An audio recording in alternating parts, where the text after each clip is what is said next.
únoru roku 2019 získala inženýrská společnost IL, jež se zabývá stavbou vrtných platform pro Severní moře, zakázku na opravu majáku Skerry Vore, který se nachází u skotského pobřeží. Po 3 měsících zkoumání objektu vrátili zadavateli peníze a projekt zamítli. V oficiálním prohlášení byla uvedena příčina. Technické riziko převyšuje možnosti současného vybavení. Přemýšlejte o této frázi. Společnost, jejíž platformy odolávají vlnám vysokým 20 metrů a hurikánovému větru, prohlašuje, že se nemůže dostat k 40-metrové kamenné věži. Jde o věž, která byla podle oficiálních údajů postavena lidmi na veslech s použitím ručního nářadí. 7 let stavby v podmínkách, kde moderní technologie kapitulují. Na skálu, která se při přílivu zcela ponoří pod vodu, bylo dopraveno 3000 tun granitových bloků, přičemž každý vážil více než 1 tunu. Podle oficiálních zpráv se pracovníci v prvním roce dostali na útes pouze 11krát. Celkový čas práce činil 23 hodin za 12 měsíců. Během těchto hodin údajně prováděli vrtání do mokrého granitu, aby vytvořili otvory pro základní kotvy, každý s hloubkou přesahující 1 metr. Zkuste si představit, že vrtáte do betonové stěny s vrtačkou, která stojí na stojánku. Nyní si představte, že stojíte popas v ledové vodě. Vlny vás zaplavují každých 30 sekund, pod nohami je kluský kámen a místo vrtačky máte ruční vrták. To není jen těžké, je to fyzicky nemožné, ale majáky stále stojí. Maják přežil bouři z roku 1953, jež smetla hráze v Nizozemí a zaplavila východní pobřeží Anglie. Jeho zděná konstrukce je monolitní, jako by byla celá věž odlita v jediné formě. Takových staveb po celém světě se nepočítá na desítky ani stovky. Co když příběh, který nám vypravují o jejich vzniku, není jen chybou, ale záměrnou padělkem? Skerry Vore není ojedinělým případem. Jde o systémovou anomálii. Jmenuji se Petr Král a vítám vás u Vymazaných dějin, kde odhalujeme skryté pravdy o stavbách, které se zdají být nemožné. Maják Wolf Rock u pobřeží Cornwallu je umístěn na skále, která se zcela ponoří pod vodu už při vlnění o síle 4 stupňů. Podle údajů byl postaven během 5 let mezi roky 1864 a 1869. Výška 41 metrů. Průměr základny pouhých 12 metrů. Inženýři vypočítali těžiště konstrukce. Nachází se tak vysoko, že by se libovolná moderní věž s takovými proporcemi převrátila při prvním vážnějším bouři. A přesto Wolf Rock stále stojí. Nebo vezměte Fastnet na jihozápadě Irska. Seismické stanice na pobřeží zaznamenávají údery vln. O tuto věž jako zemětřesení o magnitudě až 8 stupňů. Výpočty ukazují, že síla úderu dosahuje 300 tun na metr čtvereční během zimních bouří. To znamená, že na každý čtvereční metr stěny se valí váha 30 afrických slonů. Desítky tisíc úderů za rok. Toto trvá už 1,5 století. Moderní železobeton vydrží takové zatížení maximálně 50 let. Pak vyžaduje úplnou výměnu konstrukcí, zatímco granitová zděná konstrukce, údajně složená ručně na cementové maltu z 19. století, nemá ani jedinou trhlinu. Navíc, když se v roce 2007 pokusili restaurátoři vyměnit jeden poškozený blok v základech majáku Bishop's Rock, bylo zapotřebí 4 měsíce práce a speciálně vyvinutá technologie k jeho odstranění. Tým 12 inženýrů vybavený hydraulickým zařízením, diamantovými nástroji a počítačovým modelováním pracoval 3 roky, aby vytáhli kamen, který měl údajně vložit třída dělníků pomocí páček v roce 1858. Pořád ještě si myslíte, že je to rozumné? Pojďme se vrhnout na matematiku, která zabíjí jakoukoliv romantiku. Průměrný oceánský maják váží 6500 tun. To je jen kamen, bez započítání kovových konstrukcí, schodiště, dveří a optického zařízení. Přidejte cement, ještě 1000 tun.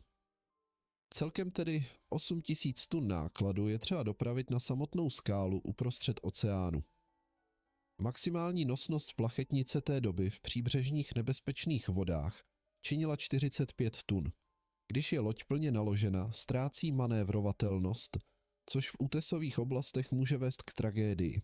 Bezpečná zátěž se pohybovala kolem 30 tun.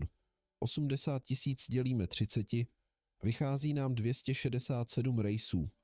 Ale to je jen materiál.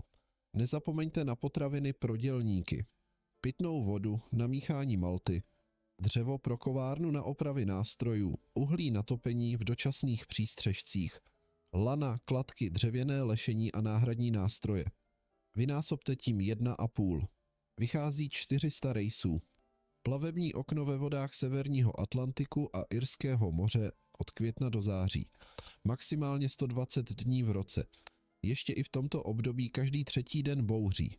Skutečných pracovních dní tak bylo 80. Maják Fastnet podle oficiální verze se stavěl 4 roky. 4x80 to je 320 pracovních dní. 400 rejsů na 320 dní znamená, že každý pracovní den k skále měla přijet minimálně 1 loď, často 2, v zóně břehu bez GPS, bez echosondy, bez rádiového spojení. A to vše v situaci, kdy každé připojení v takových podmínkách je ruská ruleta s oceánem. Podle statistik této doby každá 5. obchodní loď ztroskotala během prvních 3 let provozu. Avšak během výstavby majáků nebyly hlášeny žádné větší katastrofy. Věříte v takové štěstí? Teď se podívejme na samotné kameny a tady začíná opravdová kouzla. Bloky majáků nejsou jednoduše pěkně obroušeny, jsou vyrobeny s přesností průmyslového stroje. Spojovací prvky typu vlaštičkova ocasů ve 3 rovinách najednou. Každý blok se spojuje se 6 sousedícími. Pokud se alespoň jeden prvek odchyluje o 2 mm, celá konstrukce se stává nestabilní. Na jednom majáku je přes 2500 takových bloků. Jeden blok vytesát ručně s takovou přesností v leštěném kameni trvá zkušenému mistrovi v pohodlných podmínkách jeho dílny třeba 3 týdny. 2500 bloků, 3 týdny na jeden blok. To představuje 150 000 člověkodní práce jen na opracování kamene. Oficiální verze mluví o skupince 40 až 50 kamenářů. 150 000 dělíme 45, vychází nám 3300 dní. To je 9 let nepřetržité práce, bez volných dní, svátků, nemocí. A to je jen obroušení. Existuje však něco podivného. Geochemické analýzy kamene z majáku ukazují anomálie. Poměr izotopů kyslíku se neshoduje s žádným známým kamenolomem onoho regionu. Obsah křemičitanu je o 2 až 3 % vyšší než v přírodním žule z těchto ložisek. Oficiální geologie tato data ignoruje, ale existuje vysvětlení, které všechno uvedlo na správné místo. Nejedná se o vytěžený kámen, nýbrž o syntetizovaný geopolymerní kompozit na bázi jemně mletého granitu, který byl odléván jako beton přímo na místě. Technologie, o které jsme se dozvěděli až v 70. letech 20.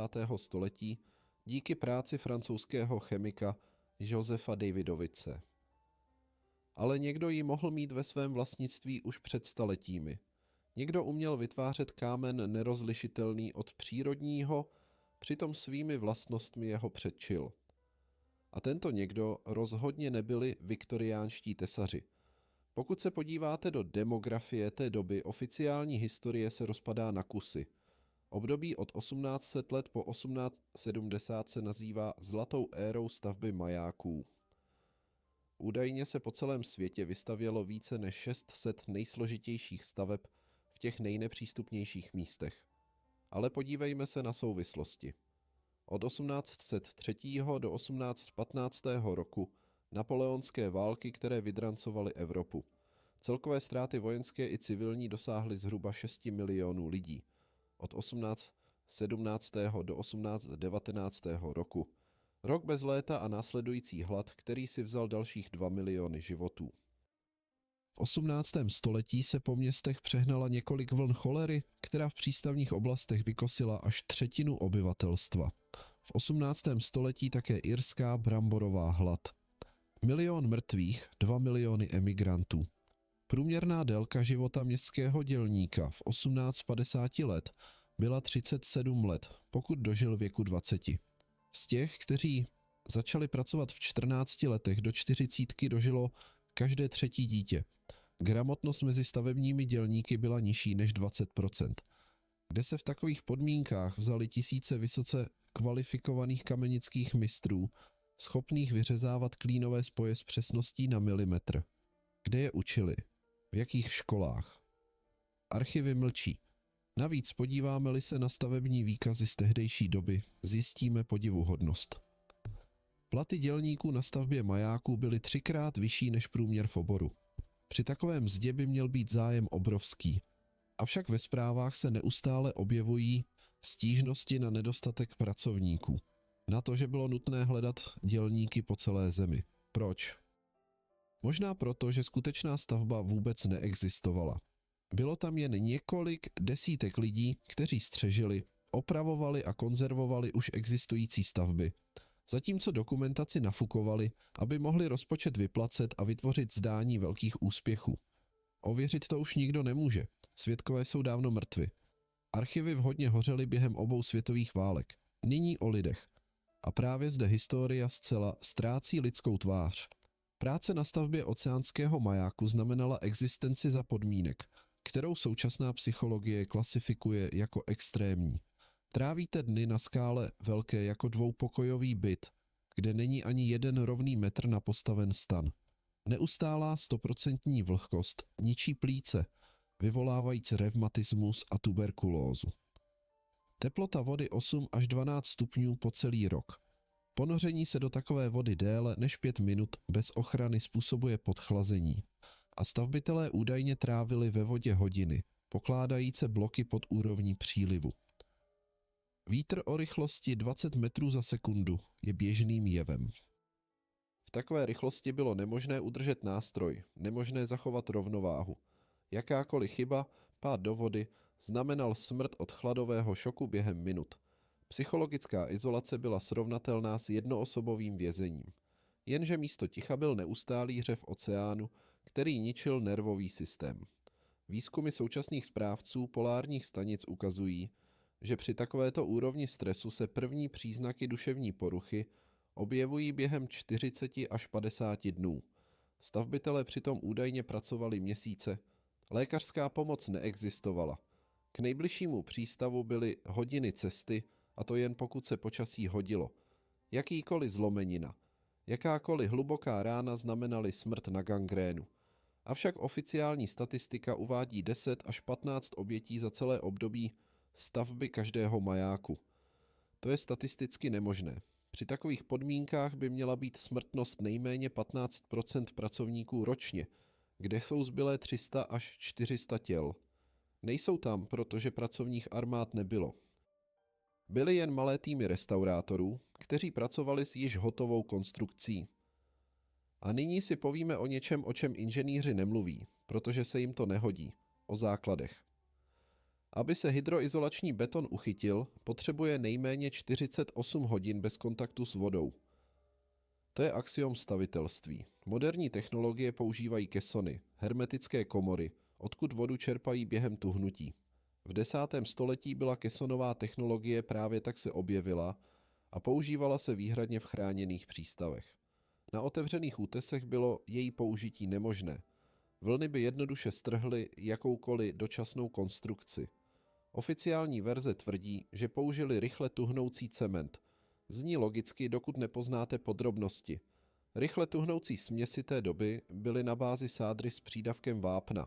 Problém je v tom, že sádrové směsi ztrácejí pevnost v soleném světle během několika měsíců. Sůl se krystalizuje v prach, rozšiřuje se, roztrhá pojidlo. Za rok takový základ zůstane práší. Avšak základy maják zůstávají monolitní půltoré století. To znamená, že použili něco jiného. Roman cement nebo pozolanový cement. Ty jsou skutečně vodovzdorné, ale jejich doba tuhnutí je minimálně 72 hodin. Během té doby na útesu projde nejméně 6 přílivových cyklů. Základ bude vyplavený. Slepá ulička. Ale je zde ještě jeden detail, který pečlivě skrývají. V základech některých maják byla při hlubinném skenování objevena kovová kolíka, která jdou do skály do hloubky 8 metrů. Průměr kolíků je 15 cm. Pro jejich instalaci bylo potřeba vyvrtat vrty odpovídajícího průměru v žulových skalách. Moderní diamantové vrtací zařízení se s tím vypořádají během 20 až 30 hodin nepřetržité práce. Ručním vrtákem ve vlhkém kameni, to je práce na měsíce. A takových kolíků je v každém majáku desítky. Odkud jsou tam? Nemohli je nainstalovat lidé 19. století. Byli tam od počátku jako součást starší a dokonalejší konstrukce. A noví stavbitelé prostě využívali tyto hotové kotvy, aniž by chápali jejich skutečné určení. A teď se blížíme k otázce, která vrazí celou oficiální historii do vzduchu. Otázka je tak jednoduchá, že je absurdní ji ignorovat. Proč nikdo nebere v úvahu změny hladiny světového oceánu v dosažitelné minulosti? Geologie tvrdí, že poslední významná změna nastala 12 000 let nazpět na konci doby ledové. Od té doby kolísání nepřekročila 2 až 3 metry. Ale batymetrické průzkumy kontinentálního šelfu ukazují něco jiného. V hloubce 50 až 70 metrů byly objeveny struktury, které nemohou být přírodní. Přímé linie dlouhé na kilometry, správné kružnice o průměru stovek metrů, stupňovité terasy. Geologové to nazývají přirozenými formacemi, ale odmítají vysvětlit, jaké přírodní procesy vytvářejí pravoúhlé úhly. Pokud byla hladina oceánu nižší, alespoň o 50 metrů, všechno se vrací do své správné polohy. Skály, na kterých stojí majáky, nebyly osamělými útesy uprostřed moře, ale kopci na pobřeží. K nim vedly cesty, v jejich okolí stála další stavby. Byly to obyčejné věže na okraji přístavních měst. Stavba byla jednoduchá a logická. Materiál přivezli na vozech, pracovali v normálních podmínkách bez spěchu. Věže plnily určitou funkci v rámci pobřežní infrastruktury a pak se stalo něco katastrofálního. Hladina vody se prudce zvýšila. Nikoliv po tisíce let postupně, ale během let, možná dokonce měsíců, se pobřežní roviny ponořily pod vodu. Města se potopila. Nad hladinou zůstaly pouze vrcholy nejvyšších staveb. Přeživší lidé, naše civilizace našly tyto výčnělky vody a přizpůsobili je k použití jako majáky, aniž pochopili jejich původní účel. Ale uznat to by znamenalo uznat globální katastrofu v historické době a to by zbořilo všechny učebnice. Důkazy existují a leží v archivech, k nimž je přístup uzavřen. Staré portolány, navigační mapy od 10. až 16. století. Ty málo z nich, která byla digitalizována a jsou dostupná ke studiu, ukazují pobřežní linii radikálně odlišnou od současné. Mapa Pírího Reise z roku 1513 znázorňuje Antarktidu bez ledu. Mapa Arontia Fineho z roku 1531 ukazuje řeky a horské řetězce na jižním kontinentu, které jsme objevili teprve ve 20. století pomocí radarového průzkumu pod ledem. Jak středověcí kartografové věděli o tom, co je skryto pod 2kilometrovým vrstvám ledovce? Standardní vysvětlení zní, že kopírovali starší zdroje, ale to pouze odkládá otázku, kdo ty zdroje vytvořil? Portolány severních moří ukazují ostrovy a souostroví tam, kde je nyní otevřená voda. Skály, na kterých stojí majáky, na těchto mapách nejsou označeny jako izolované útesy, ale jako součásti velkých pevninských masivů se symboly sídel v jejich okolí. Maják Wolfrock na mapě je označen jako věž svatého Ondřeje na poloostrově, který byl spojen s Cornwallem. Dnes ten poloostrov neexistuje. Místo něj je otevřené moře. Vědci říkají, že kartografie byla primitivní. Námořníci se mýlili. Ale ti samí námořníci překračovali Atlantik, orientováni podle hvězd, s přesností na desítky kilometrů. Uměli rozlišit útesky od ostrovů, mělčiny od průlivů. Na tom závisely jejich životy. Zmýlit se o několik kilometrů. Možné. Nakreslit celý zmizený souostroví. To je absurdní. Přátelé, malá prosba. Podpořte kanál Vymazané dějiny lajkem. Pomáhá kanálu růst. Děkuji. Tyto mapy jsou pravdivé. Zobrazují svět, jaký byl před vzestupem hladiny vody, a ten vzestup nastal nedávno. V průběhu posledních 300 až 400 let. Již poté, co byly tyto mapy vytvořeny, ale před érou hromadného tiskového mapování, a proto byly stopy katastrofy z oficiální historie snadno smazány. Moderní batymetrie to potvrzuje. Pod vodou je skryto něco, co tam být nemá. Sonáry provádějící echosondování mořského dna kolem starých maják zmapovaly anomálie, které geologie vysvětlit nedokáže. Od základů mnoha věží se rozprostírají lineární struktury, příliš rovné na to, aby byly přirozenými hřbety. Táhnou se na kilometry, někdy se protínají pod pravými úhly. V hloubce 40 až 60 metrů zaznamenávají sonáry objekty s pravidelným geometrickým tvarem. Obdélníky o velikosti vícepodlažní budovy, kruhy o průměru až 100 metrů. Oficiální stanovisko zní, že jde o výchozy skalních hornin, ale skalní horniny netvoří obdélníky. V roce 2015 zvedla rybářská loď u majáku Fastnet svou sítí fragment opracovaného kamene s otvory zjevně umělého původu. Analýza prokázala žula necharakteristická pro tento region s příměsí kovu. Vzorek byl předán na univerzitu, kde se bohužel ztratil. Rybáři zvedají podobné nálezy pravidelně. Kusy sloupů, bloky s nejasným symbolem, kovové konstrukce pokryté usazeninami lastur. Informace o tom se nedostávají do médií. Když se nadšenci potápěči snaží získat povolení na průzkum anomálií, je jim odepřeno. Důvody jsou různé. Chráněné území přírody, vojenské cvičiště, nebezpečí pro navigaci. Ale skutečný důvod je jen jeden. Úřady nechtějí, aby někdo viděl, co leží na dně. V roce 2008 provedla skupina nezávislých výzkumníků nelegální potápění k základu jednoho z majak.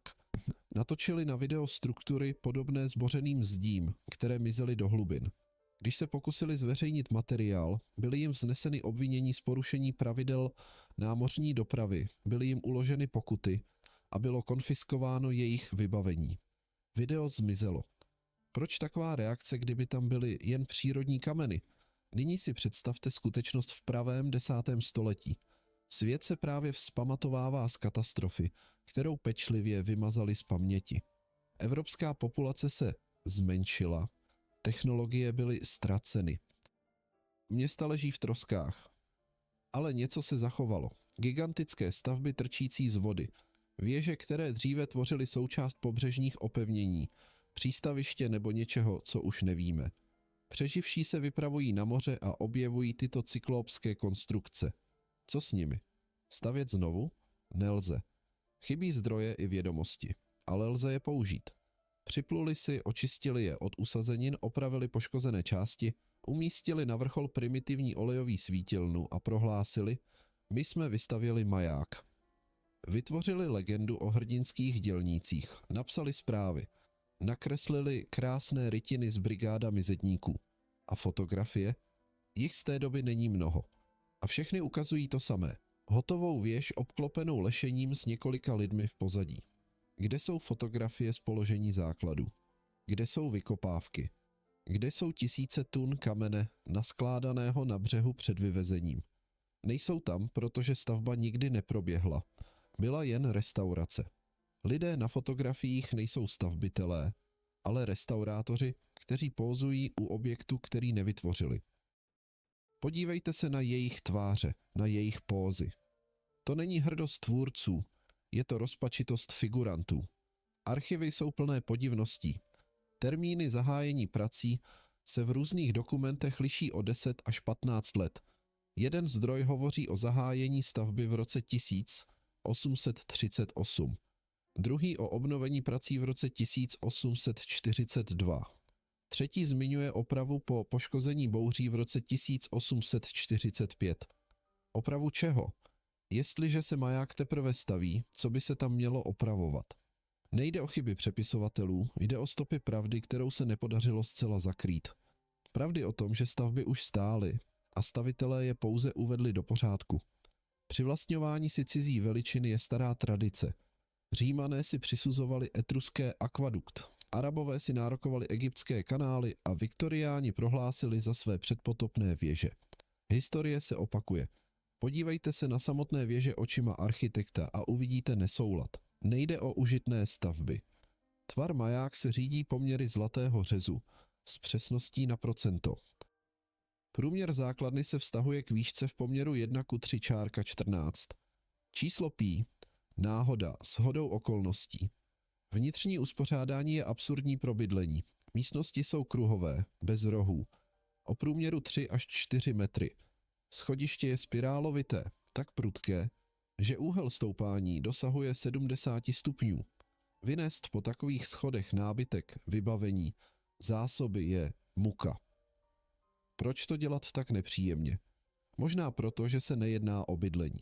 Stěny mají v základně tloušťku až 4 metry, což je nadměrné pro ochranu před větrem, ale správné pro rezonanční komoru. Výška věží je vždy násobkem určitých čísel. 32, 40, 48, 56 metrů. To nejsou náhodné hodnoty. To jsou vlnové délky násobné rezonančním frekvencím. Pokud zakreslíte na mapu všechny staré majáky Atlantiku, vytvoří se geometrická síť.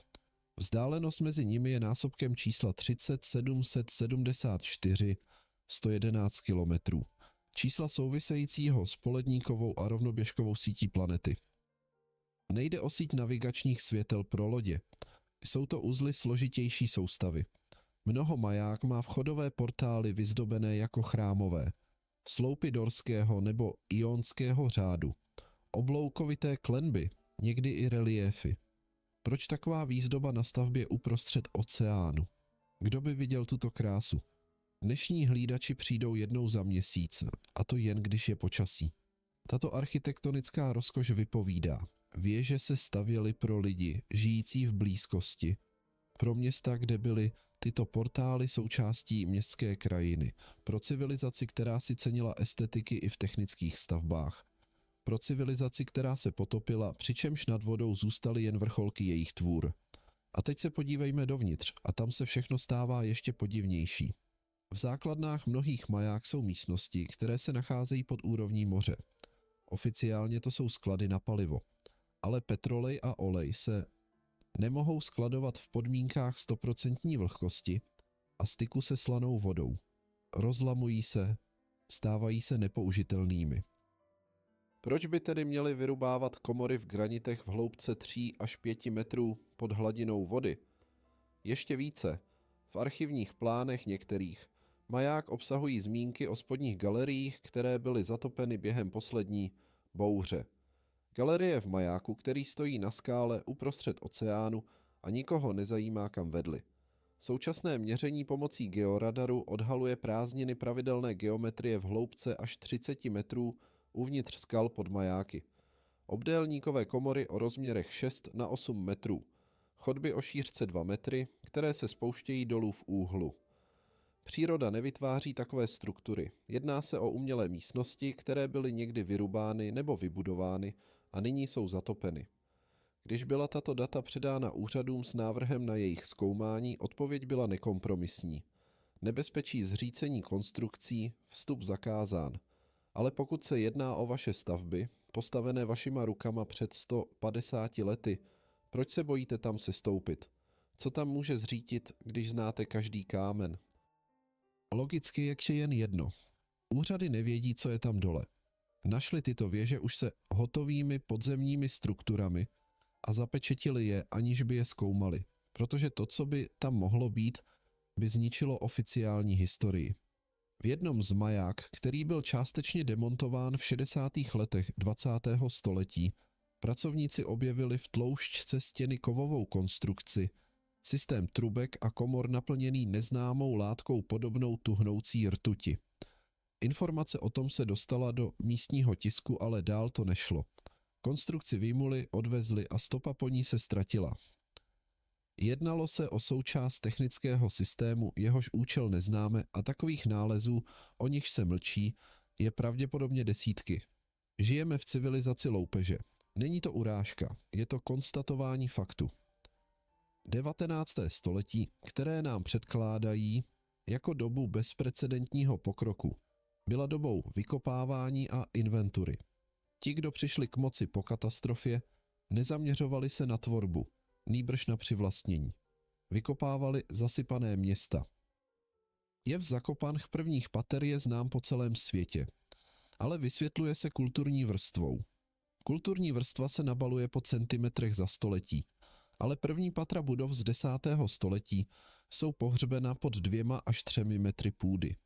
Není to kulturní vrstva, jsou to stopy po hliněném dešti či bahnitých tocích souvisejících s katastrofou. Obnovovali železnice, které už existovaly. Podívejte se na dokonale přímé násypy, které se kousí skrz hory a bažiny. Takový design vyžaduje geodetické výpočty a techniku, které neexistovaly na začátku 10. století.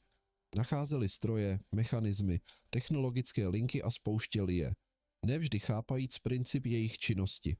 Majáky jsou nejzřetelnější částí tohoto přivlastnění. Nelze je skrýt, nelze je zakopat. Jsou příliš viditelné, proto vytvořili legendu. Statistika populace se neshoduje s objemy stavebnictví. V roce 1800 byly populace Velké Británie 10 milionů. Do roku 1850 20 milionů. Ale během těchto 50 let údajně postavili 50 oceánských maják, 200 příbřežních, tisíce kilometrů kanálů, stovky mostů, 20 000 kilometrů železnic, desítky katedrál, stovky továren. Přestože polovina obyvatelstva byla zaměstnána v zemědělství a třetina tvořily ženy a děti pracující v manufakturách, vyvstává otázka, odkud se vzaly pracovní síly na takový stavební boom. Jednoduše neexistovaly. Velkou část infrastruktury našli už hotovou. Pouze ji vyčistili, opravili a připsali si ji jako své vlastní dosažení. Minulost nám byla změněna, aby se skryl rozsah katastrofy a velikost zmizelé civilizace. Každá historická památka starší než 200 let je otázkou pochybného vysvětlení. A majáky jsou klíčem k rozkrytí tohoto tajemství, protože je nelze vysvětlit v rámci oficiální verze dějin. Co dalšího zůstává skryto pod tlakem vod. Jsou-li majáky vrcholy pohoří, pak kolem nich v hloubce 55 až 80 metrů leží ulice, domy a náměstí. Celá města zaplavená oceánem. Kontinentální šelf Atlantiku, Severního moře a Středozemí jsou hřbitovem civilizace. Oceanografie patří mezi nejpřísněji utajované vědy. Batymetrické mapy vysokého rozlišení jsou klasifikovány. Hlubinný výzkum v určitých zónách je zakázán pod nejrůznějšími záminkami. Proč? Co tam je? Co si běžní lidé nesmí vidět? Rybáři pravidelně vytahují ze sítí artefakty, obroušené kameny, fragmenty záhadných mechanismů, sochy a nástroje. Většinu jich zahodí nebo prodají sběratelům. Informace se nedostanou k vědcům a pokud by se dostaly, jsou ignorovány. Systém se chrání tím, že vyřazuje nepohodlná fakta. Majáky stojí jako hodinoví strážcové na hranici 2 světů. Našeho degradovaného a toho zatopného, který nás převyšoval. Mlčí, ale jejich ticho je řečnější než jakákoliv slova. Možná jednoho dne se hladina vody změní znovu, nebo snad někdy objevíme technologie, které nám umožní sestoupit na dno oceánu a spatřit pravdu. Zatím nám zbývá pouze klást otázky, kterých se oficiální věda bojí slyšet. Pokud vás alespoň jeden fakt z tohoto videa přiměl pochybovat o školní verzi dějin, pak je cíl dosažen. Dejte like, pokud věříte, že by se mělo v hledání pravdy pokračovat. Přihlaste se k odběru tohoto kanálu. Čekají vás zde ještě hlubší pátrání do toho, co nám je skrýváno. A určitě napište do komentářů, které stavby z minulosti se vám zdají nemožné pro svou dobu. Pyramidy, megalitické stavby, podzemní města. Pojďme složit tento puzzle společně, protože pravda je kdesi poblíž. Je jen zasypána vrstvami lží a majáky jsou pouze její viditelná část. S vámi byl Petr Král. Sledujte další díly v kanálu Vymazané dějiny. Děkuji vám za vaši pozornost a těšíme se na vás v příštím videu.